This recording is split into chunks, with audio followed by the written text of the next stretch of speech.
John Rollins, a 3-time winner on the PGA Tour. He also won on the Corn Ferry Tour, total 450 starts on the PGA Tour, and in that he had 43 top 10 finishes. 8 times he was runner-up as a competitor amongst the professional ranks. Very much looking forward to working with John, as I always do, this week for PGA Tour Live, which you can find in ESPN+. John, what is happening, my man? Good to have you on the program. We were just talking about Ludvig Åberg. Here he is. His height, his overall physicality, his beautiful golf swing, his seemingly Brady-like demeanor and, frankly, looks. Is he like the perfect epitome of the modern package of a professional touring golfer? I mean, first of all, good morning, Matt. Thanks for having me on. But yeah, I would agree that yes, he fits the bill. I mean, he checks all the boxes. The golf swing is so beautiful to watch. It's so simple.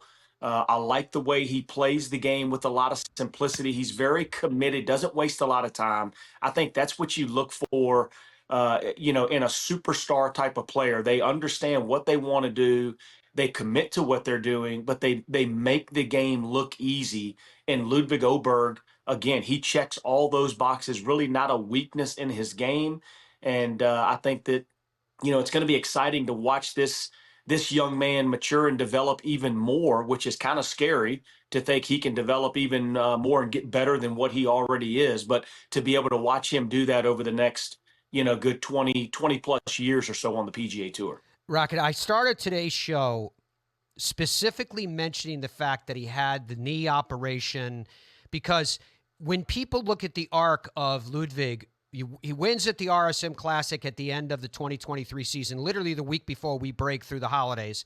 And then he goes 455 starts before he has a second victory. And some people were scratching their head going, wait a minute, I thought this guy was the big new superstar of golf. Well, he had some issues with his body. He had some issues with his knee. But it doesn't look to my eye that it impacted that gorgeous golf swing that you specifically referenced. And it goes to your comment you just made. Are the floodgates now open? Well, you would think so. I mean, a lot of times, we see these players, these great players that come out, or these, maybe we dub them the next superstars of the game. They come out and it takes them a little while to win. Then they finally break through and they win, and we're like, okay, now here we go. This is what's going to happen. He's going to start winning, with regularity. And sometimes it doesn't happen. So I think, the second win a lot of times can be the hardest, especially when you're a player like Ludvig Åberg, because all eyes are on you pretty much every time you tee it up. Everybody's expecting great things out of you. And sometimes it's difficult to back that first win up. But when you do, it's just that, again, you've confirmed, you've validated, who you are and what type of player you are. So at this point, winning this type of an event on this type of golf course, I think is going to be massive for Ludvig Åberg going forward. And I do think the floodgates could be opening. You spoke about his golf swing. When you were at the height of your prowess, John, a multiple-time winner on the PGA Tour, and I know you well enough to know that that you felt, as you should have as a competitor, that when you were playing the very best golf that you're capable of playing, you could beat anybody in the world. Rightfully so, full stop. However, who made you stop? When you were walking down the range, who would you pause at, glance out of the side of your eye, or just flat out stand there and watch the guy hitting shots because it was that special? Well, I know this is going to come as a surprise to you, Matt, but there was this guy named Tiger Woods that played during the same time that I did. And he was obviously that guy. I mean, you're talking about, the GOAT in the game, and Tiger just, I think another player, I'll throw another player out though, but Ernie Els, to believe it or not, was a guy that I was impressed with. I loved playing golf with Ernie Els. I love the rhythm that he swung the golf club. And I feel like every time I got paired with Ernie, I seemed to play well. I think his rhythm fed off with me, and it kind of helped me. But at the same time, back to, what your original question though, Tiger Woods was the guy that he could hit any shot at any given time, and you could walk down the driving range. When he was there, if you watched him hit balls, the way that he practiced, the diligence that he practiced with, and the type of shots he would hit while he's, standing on the range. He wasn't a guy that just beat balls. He was a guy that was constantly working on his craft, and it was just impressive to watch. One of the most fascinating things I saw with Ernie was, I forget what year it was, but it was at Bay Hill, and I did what you just described. I stood behind him. I was watching him hit shots, and he has that beautiful tempo that it's just uniquely his, right? But then he takes out, it was a fairway metal, and I believe it was a 3-wood, and he started to swing as hard as I've ever seen him swing. And I thought it was fascinating because clearly he was working on something. A lot of times, particularly at Bay Hill, folks, because where it's held in March, you see players working at shots that they're going to need for Augusta. And I just loved seeing him work on different things. And then when he played, he went right back to normally it's an 80%, swing for most of the guys. His might have been 75% because he's much bigger than people realize. It was just fascinating. It was kind of like watching a great sculptor or painter create their craft. Now, speaking of the same, this past week, we saw Scottie Scheffler fade on Saturday, but he came charging back on Sunday. Got himself in contention for a little while. He's definitely, John, was a part of the mix. Having come back from the injury that he sustained on Christmas Day and the surgery that was necessary, etc., what do you make of Scottie Scheffler and his return in the ascent? I think Scottie's fine. I'm not pushing the panic button, by any means. He's only had 3 starts. Yes, he hasn't won in any of those 3 starts, but again, he had to have had some rust coming out, of the off season. Hadn't played competitive golf, in quite a while there after winning the FedEx Cup title last year. And then you throw the hand injury in the mix, the freak little accident there on Christmas Day. And, so that kind of sidelined him even more. As he was getting ready to make his debut or his tournament debut there at the Century in Maui, but unfortunately that got pushed back. So I think Scottie's fine. I think at this point, it's this past week was a tough day on the greens on Saturday, and then really all week he was struggling with the driver. He was missing a lot of shots left, which is something you don't normally see from Scottie Scheffler. Even the iron play was not quite as sharp as we're used to seeing, but I think that a lot of that is just going to come right back with a few more reps and just kind of get back in a rhythm, get things going. They looked much better yesterday. I thought his rhythm of his swing was much better, and I think he talked about it after the round yesterday with Amanda Balionis about, on Saturday he just was trying to do too much. He was pressing a little bit more than he needed to, and I think that that's understandably. He's trying to put himself in position. He's trying to win the golf tournament. But, Scottie just got a little bit out of what his MO is, and that's just kind of going out and taking what the game gives him. He got back to that on Sunday, played a wonderful round of golf. Unfortunately, he was a little too far back to start the day, and he got beat by guys that just played a little bit better, and Ludvig Åberg and even Maverick McNeely. So he just couldn't catch up, but he made a great run. Short game looks to be back on point. I think once he makes a few putts and he gets his driver and then irons worked out, we're going to see Scottie Scheffler soar right back to where he was when he left off last year. Dude, you're in a very cool-looking room, by the way. It's a little media room we have here at the house, so it's kind of like my little golf haven, if you will. It's some of the things that I've got, some of the major. Actually, I have the framed first majors that I ever played in. I didn't get a bunch of prints from all, but I focused on my very first one. So some of the golf wins mixed in. It's a fun little room. We spend a lot of time in here. John Rollins, a 3-time winner in the PGA Tour, is going to be joining us in just a second. So let me go through this so you can see the comparison of, is it reasonable to make the argument that Ludvig Åberg is the next the player to keep an eye on? So through the first 35 PGA Tour starts as a professional, first 35 PGA Tour starts for Ludvig Åberg. Bear in mind here, it doesn't show he was also on the 23 Ryder Cup team, and he was a huge star there. He now has 2 wins. He has 4 runner-up finishes, 14 top 10s, and 24 top 25s. Let's compare it to, we have to talk about Tiger. We have to talk about Jack. Tiger, same comparison. At that time, he had 6 wins, including a major championship at the Masters, and he played on the 97 Ryder Cup team. Tiger had 3 runner-up finishes. He had 18 top 10s, and he had 26 top 25s. How about to Jack Nicklaus? Jack Nicklaus, and I love this because it also provides us a comparison through the first 35 of Tiger and Jack, and you'll see some amazing similarities. Same exact number of wins, 6 for Jack Nicklaus. However, Jack had won 2 majors in his first 6 wins. 4 runner-up finishes for Jack Nicklaus, 24 top 10s, 31 top 25s. Incredible, right? And arguably, because of the 2 major wins in the first 6 starts of the first 3 that have gone through, Jack Nicklaus had the predominant start. You can have a debate later on, and I'd love to do it at some point, about the greatest of all time. The first caveat always being, how do you compare eras? Phil's first 35 starts as a professional, he had 2 wins, same as Ludvig. He had 1 runner-up finish, 6 top 10s, and 11 top 25s. How about Arnold Palmer? Heard me mention him. Same comparison, 1 win, no runner-up finishes, 8 top 10s, 16 top 25s. Jordan Spieth. His run was in 2013. He did have a victory. He had 5 runner-up finishes, including the Masters that year. He also played in the 2013 President's Cup. 13 top 10s, 23 top 25s. Rory. He had 2 wins, including the 2011 U.S. Open by a record margin. He also played in the 2010 Ryder Cup that was at Celtic Manor.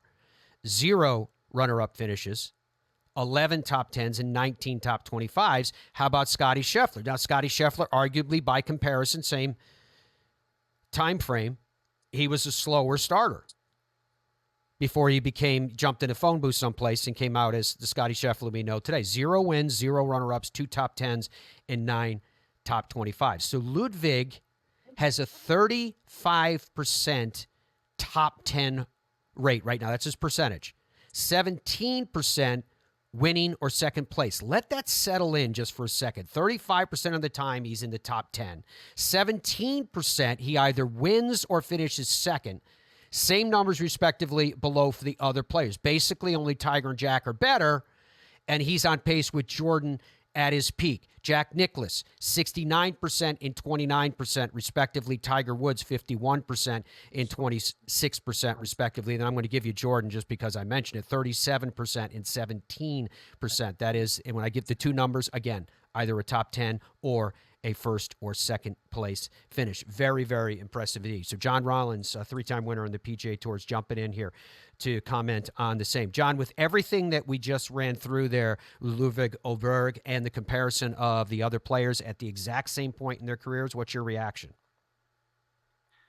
Well, I mean, it's impressive. I mean, to see that, I mean, it's something that I think you don't really think about all the, like, the other guys, the other greats in the game. You don't really think about all of those numbers and all of that sort of success compared to some of the greats in the game, like Tiger and Jack and Arnold and Spieth and, all those Phil Mickelson, all these guys that you just kind of ran through. And it's impressive to think. I mean, look, I knew, and I feel that Ludvig is probably, by my estimation, the guy that's going to threaten Scottie Scheffler for number 1 in the world sooner than anybody else on the PGA Tour.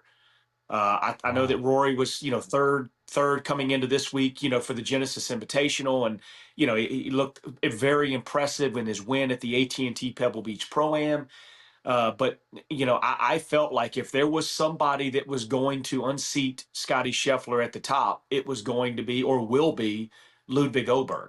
I still believe that. Obviously, this week, just adds more credibility to that.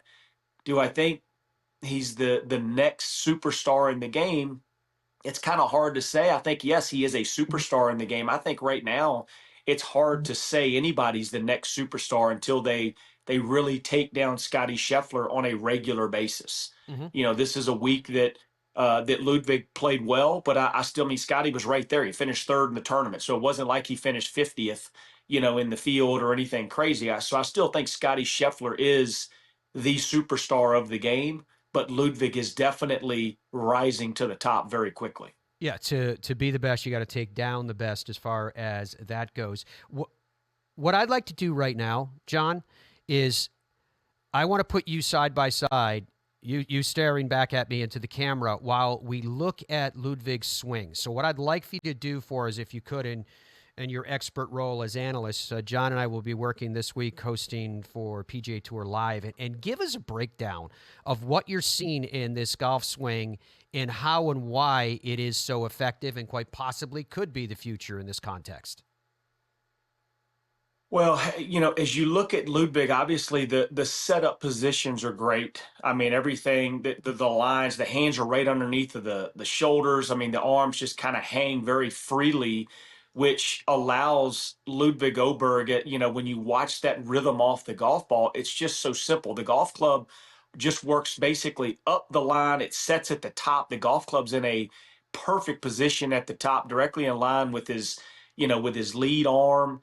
And it comes right down the same line that it goes up. So it just kind of traces up, traces down. There's really not a lot of extra movement or extra laying it off or doing any kind of rerouting of the golf club, which I think is the reason why he plays so consistently. You kind of backs up those numbers you were just talking about with the top 10 percentages and the winning, or first or second place percentages, because there's nothing that's moving extra that he has to time up. The club just goes to the top, swings back down, and the club head swings with so much freedom through impact. And that's what you're looking for. You want to be able to just swing the golf club, let the club release, and not try to worry about all the other stuff. And Ludvig just has great balance. He has great rhythm.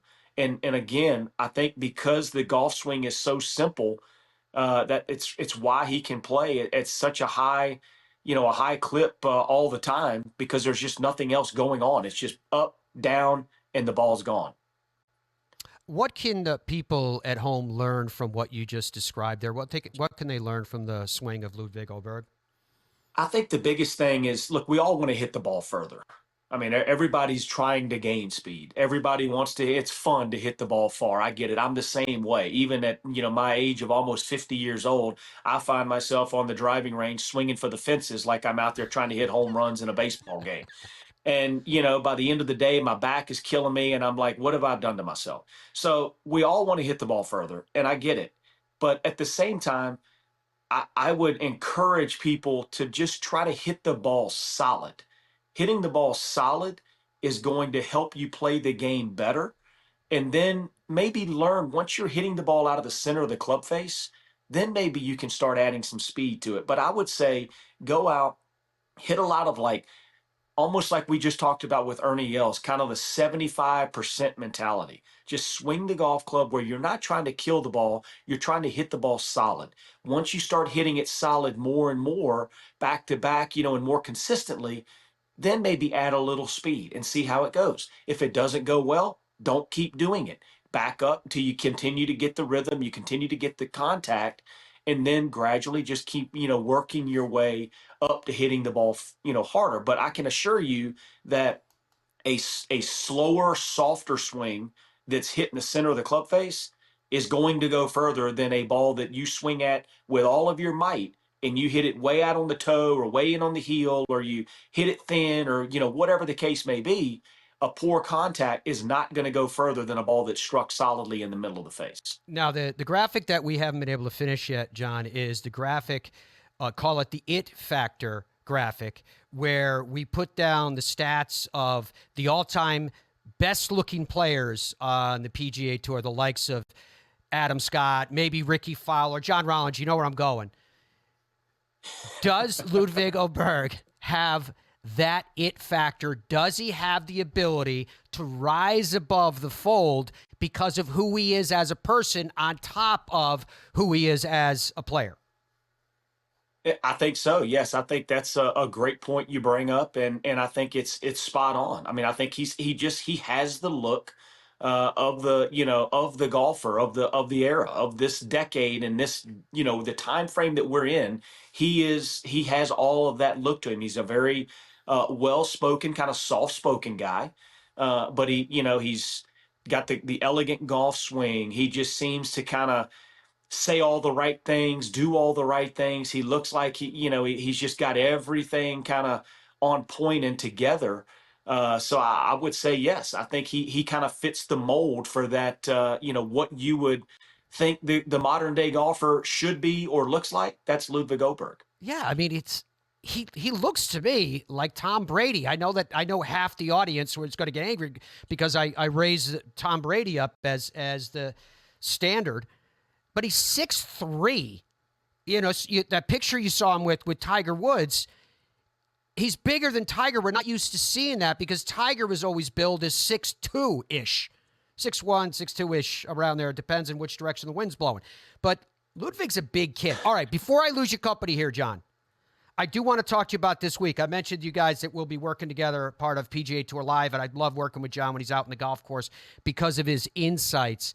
The Mexico Open has a very, very proud history. Became an official event of the PGA Tour for the first time in 22. Remember, Tony Finau finished tied for second to Jon Rahm that year before turning the tables on Rahm in 23 when he beat him by 3 strokes. Jake Knapp won last year. That was his first career victory on tour. The Mexico Open was first played in 1944. At times, it's been part of the Korn Ferry Tour, the European Challenge Tour, PGA Tour Latino America.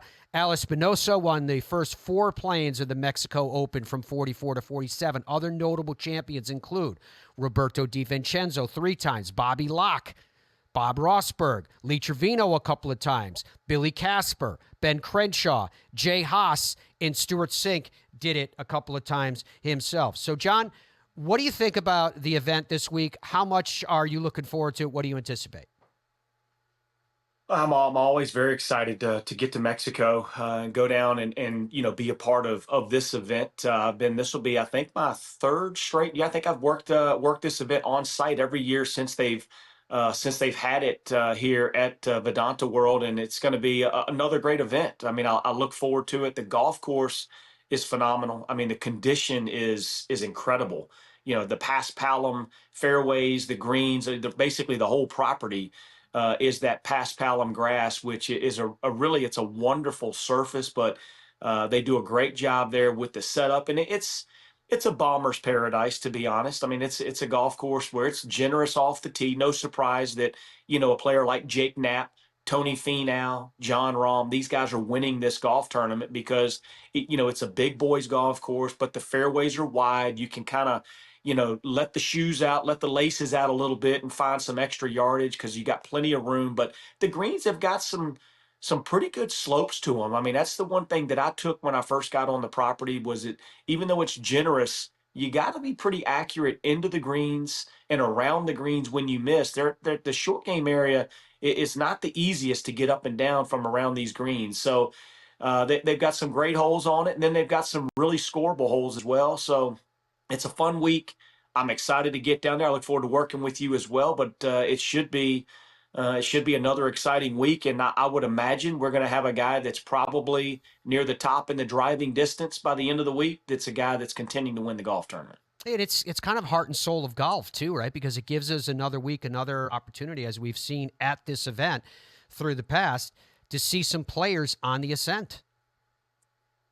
Absolutely. I mean, it's you never want to take anything away, not to take anything away from the tournament, but obviously the field doesn't have all the superstars, the top world ranked players and things of that nature. But, it's just part of scheduling on the PGA Tour, and the players, have to play where they feel like they need to play and where they play the best. So you do have the opportunity this week of, finding a guy that a diamond in the rough, if you will, that comes out that maybe hasn't won on the PGA Tour, gets his first victory, and all of a sudden the floodgates open for him. So there's a lot of great storylines that can be had this week.